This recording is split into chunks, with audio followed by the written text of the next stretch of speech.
All right, so today we're going to be talking about a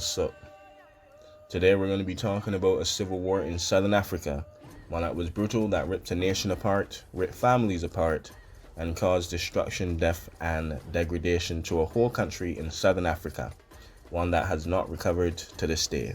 Yeah, we're not talking about Angola. We're actually talking about Mozambique, as you would obviously read from the title. But today we're going to be looking at independence and how a country spiraled into civil war. Independence time.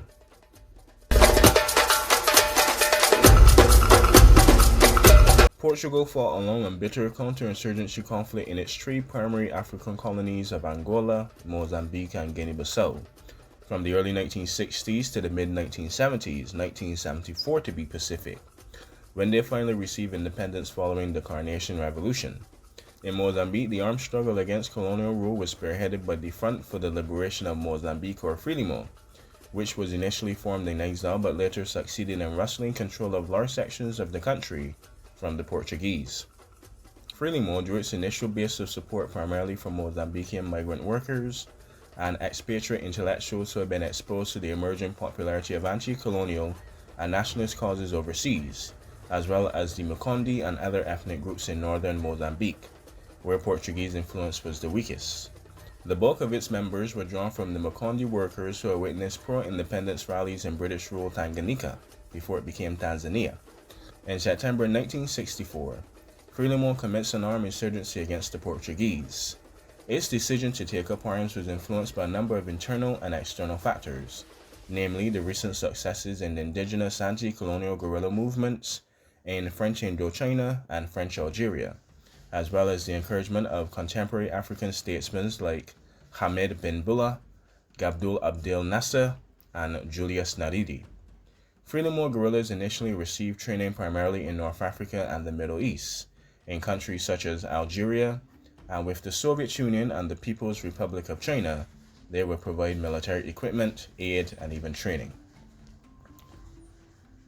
Portugal responded by embarking on a massive buildup of military personnel and security forces in Mozambique. It also established close defense ties with Mozambique's two neighbors, Rhodesia and South Africa, both white minority governments. In 1970, the Portuguese launched Operation Gordian Knot, which was initially successful at eliminating a large number of Frelimo guerrillas and their support bases in the north of the country. However, the redeployment of so many Portuguese troops in northern Mozambique allowed Frelimo to intensify its operations elsewhere in the country. The following year, Portugal established an informal military alliance with Rhodesia and South Africa, known as the Alcora Exercise, and Alcora is an acronym for the Aliança contra as Rebeliones em África, or literally meaning in Portuguese, Alliance against the Rebellions in Africa. Now, representatives from the defense establishment of the three countries agreed to meet periodically to share intelligence and coordinate operations against militant nationalist movements in their respective countries and territories. Simultaneously, Frelimo also pursued close relations with the latter. For example, by 1971, it had cultivated an alliance with the Zimbabwe African National Liberation Army, or ZANLA. ZANLA insurgents were permitted to infiltrate Rhodesia from Frelimo-held territory in the west, or the east, I guess. Now, during the late 1960s, the Azana People's Liberation Army, or APLA, also took advantage of the gradual disintegration of Portuguese military control in Mozambique to begin infiltrating South Africa from that territory in the, you guessed it, the south. Now, in April 1974, Portugal's long-standing Estado Novo political order or regime was dismantled as a result of the Carnation Revolution. The revolution also brought to power a military junta known as the Armed Forces Movement, or the Movimento das Forças Armadas, or the MFA, which was committed to divesting itself of the colonies and ending the increasingly costly African or colonial wars. The turmoil in the metropole was mirrored by increasing instability in Mozambique and a further weakening of Portugal's grip on the East African colony. Various new political parties were formed in Mozambique, including several by Frelimo splinter factions, during the following months in anticipation for multi-party elections. However, Frelimo insisted on being recognized as the sole legitimate representative of a new Mozambican nation. It rejected proposals for multi-party elections and took advantage of the chaos in the Portuguese military establishment to intensify its guerrilla campaign in Mozambique. In early September 1974, Portugal announced it was acceding to Frelimo's requests. No elections were going to be held in Mozambique. Instead, after a 9-month transition period, the positions of local government would simply be handed to Frelimo officials at midnight. Now, the Portuguese decision to effect a transfer of power to Frelimo without a local referendum or elections was greeted by intense trepidation by Portugal's traditional Cold War allies, South Africa, Rhodesia, and the United States of America. Yeehaw! The US government predicted that independent Mozambique under the direction of Frelimo would be heavily influenced by the Soviet bloc and the Soviet Union and communism. Black opposition movements in South Africa declared that they would bring Frelimo officials to address rallies being held near Durban, Johannesburg, and at the University of Northern Transvaal. The South African authorities banned the demonstrations, but activists proceeded anyway in defiance of the police. By the end of the year, 60 people had been arrested for organizing pro-Frelimo rallies. In Mozambique, the announcement sparked an uprising by right-wing elements of the white population, joined by disgruntled veterans of the colonial army, and some black Mozambicans outraged by Frelimo's pending unilateral assumption of power, because believe it or not, the Makonde were not the only people in Mozambique. The rebels appealed to South Africa and Rhodesia for military assistance to preempt the installation of a Frelimo government. However, South African Prime Minister B.J. Vorster was unwilling to intervene, fearing condemnation from the international community for any interference with the decolonization process in a neighboring country. Rhodesian Prime Minister Ian Smith was more sympathetic to the rebel cause, but felt he would be unable to act without any guarantees of South African support. The uprising was eventually crushed after 4 days by an unlikely coalition of Portuguese and Frelimo forces. On the 25th of June 1975, Mozambique formally gained independence from Portugal, with Frelimo leader Samora Machel becoming president of the People's Republic of Mozambique. Alright, now we got the war out of the way. Now let's look at the geopolitical situation now.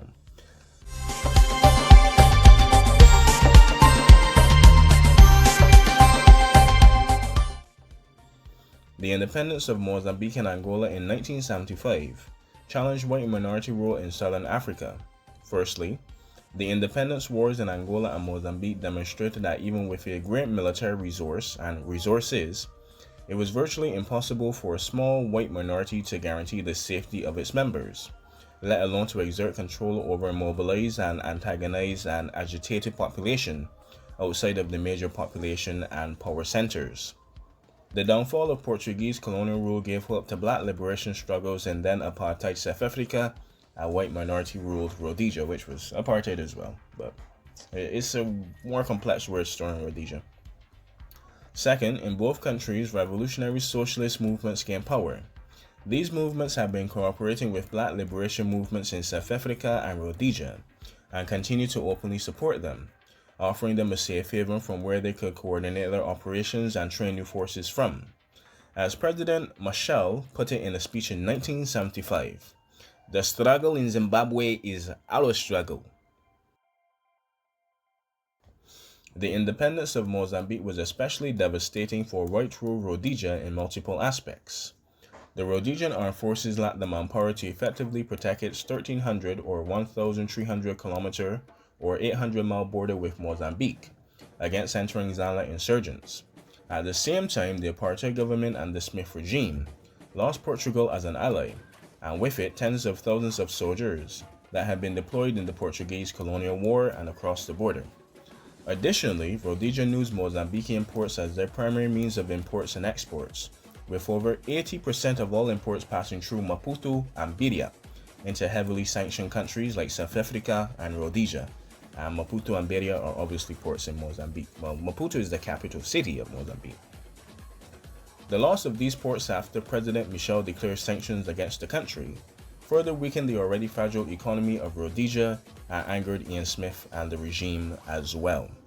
So, thus, with the South African and the Rhodesian white minority government positions severely weakened by the events of 1974 to 1975, both governments sought to undermine the newly independent country and shatter Frelimo's goal of building the first non-racial socialist state in southern Africa, along with Angola, but today we're going to be focusing on the East. The country's capacity to support national liberation movements also concerned South Africa and Rhodesia, and both countries sought for a first straight strategy to counter this new threat. This manifested itself in the Rhodesian-sponsored foundation of Renimo, then called the Mozambique National Resistance, or MNR, and in 1974, and in South Africa's adoption of Total National Strategy, which is the destabilization of Southern Africa, but that's something for another day. And Renimo is the Resistência Nacional Moçambicana, or Renimo. And they do acronyms like the first two letters instead of the first letter. I don't know, Portugal is like that. Now, we have the external factors, but what about what's going on inside of Mozambique? Not everybody likes socialism. Not everybody likes Samora Machel. Not everybody think the Mankindi people should be in charge. So let's see what's going on. Now, internal Mozambican tensions. Frelimo's dissents and dissidents and people that don't like them a lot.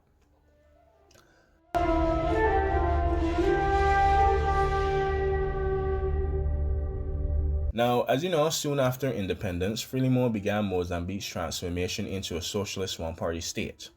This was accompanied by crackdowns of dissidents and the nationalization of important economic facilities abandoned by the fleeing Portuguese people and families and, the centuries that held them up, right? Many of these parties like Conimo and UNAR, or UNAR, were made up of Frelimo dissidents like Urina Simango and Lorenzo Nicavamdamni. Both men were arrested and convicted in public trials before Samora Machel, before being sent to re-education camps. Simango was reportedly later extrajudicially executed, while Nicavamdamni reportedly died of natural causes. Furthermore, the nationalization of many formerly Portuguese-owned enterprises, fear of retaliation against whites, and an ultimatum to either accept Mozambican citizenship or leave the country within 90 days drove the majority of the 370,000 white Portuguese Mozambicans out of the country. As the Portuguese left, some purposefully sabotaged the economy, stealing profits from factories, driving tractors into the sea, pouring cement into sewers, taking the liquidation of their company back to Portugal, and just causing pure economic chaos. The Portuguese exodus resulted in pure economic chaos, as only a few Africans have received higher education or even primary education, and under Portuguese rule, 95% of the population was illiterate. Now, the last little squabble before a civil war breaks out. In Africa, it's kind of a stereotype, but in a lot of African places, there are chiefs and kings and queens, and there's still this kind of hierarchy. And as we know, within communism, a lot of these hierarchies and a lot of these positions tend to get liquidated. Tsar Nicholas II, people like that. Dayou Khan of Afghanistan with his family. So, yeah, rulers and monarchs don't mix, except for Grenada at one time, but we don't, that's an odd one. But anyway, the overturning of traditional hierarchies and the re-education camps, like we discussed before. As a revolutionary Marxist party, Frelimo embarked on overturning traditional tribal governance structures that grew extensively under the Portuguese colonial rule, in an effort to counter regionalism and tribalism, and to build a single national identity of a Mozambican. Shortly after independence, many local chiefs were ousted and removed from positions of power, and many dissidents were imprisoned in re-education camps. Another source of conflict was the continuation of the Aldimento system that the Portuguese had introduced as a means of exerting control and inhibiting contact between the population and the rebels. It coerced thousands of peasants to move into communal villages It forced thousands of peasants to move into communal villages. It forced It coerced thousands of peasants to move into communal villages and communal farms where they were given food, water, and health care, but lacked adequate tools and money to farm effectively. Furthermore, hoped that this system would enable the fulfillment of an ambitious agricultural development goal, but the implementation often alienated parts of the rural population, whom Furthermore had strong support from during the independence struggle. This was especially the case in central and northern Mozambique, where households are traditionally separated by a considerable distance as it's not like a desert per se, but very vast, very open, very like, yeah, I got my space. This is basically Wyoming country Midwest kind of vibes, like not suburban stuff. Like my house is here and Joe Diggs' house is probably like 10 miles down the road, but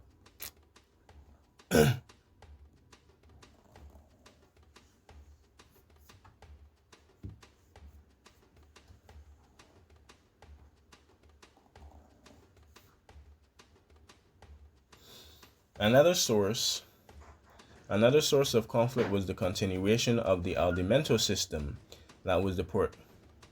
Another source of conflict was Another source of conflict was the continuation of the Aldimento system that the Portuguese had introduced as a means of exerting control and inhibiting contact between the population and the rebels. Another source of Another source of conflict was the continuation of the Aldimento system that the Portuguese Another source of conflict was the continuation of the Aldimento system that the Portuguese had introduced as a means of exerting control and inhibiting contact between the population and the rebels. It coerced thousands of peasants to move into communal villages and communal farms, where they were given food, water, and health care, but lacked adequate tools and money to farm effectively. Furthermore, hoped that this system would enable the fulfillment of an ambitious agricultural development goal, but the implementation often alienated parts of the rural population, whom Furthermore had support and had popular support from during the independence struggle. This was especially the case in central and northern Mozambique, where households are traditionally separated by considerable distances. So it's like pretty much country vibes, like rural Wyoming, like rural stuff. Like my house is here, and Mr. Ugama Okwamwa house is like 50 miles down the road, like very vast distances. Not like super crazy, but my house is here, and somebody's house is probably like 10 kilometers or something. So yeah, it kind of alienated that, but this is just the start, though, of a war that will tear a nation apart. A war that has lasted for almost 15 years. The rebel alliance is slowly growing. People are starting to kind of dissent Machado Michel's leadership.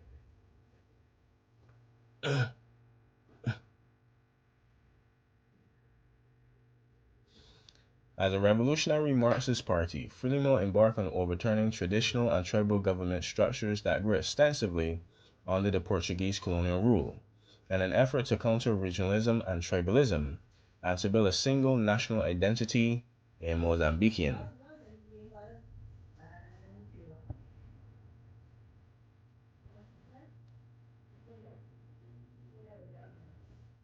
Shh. Who's that?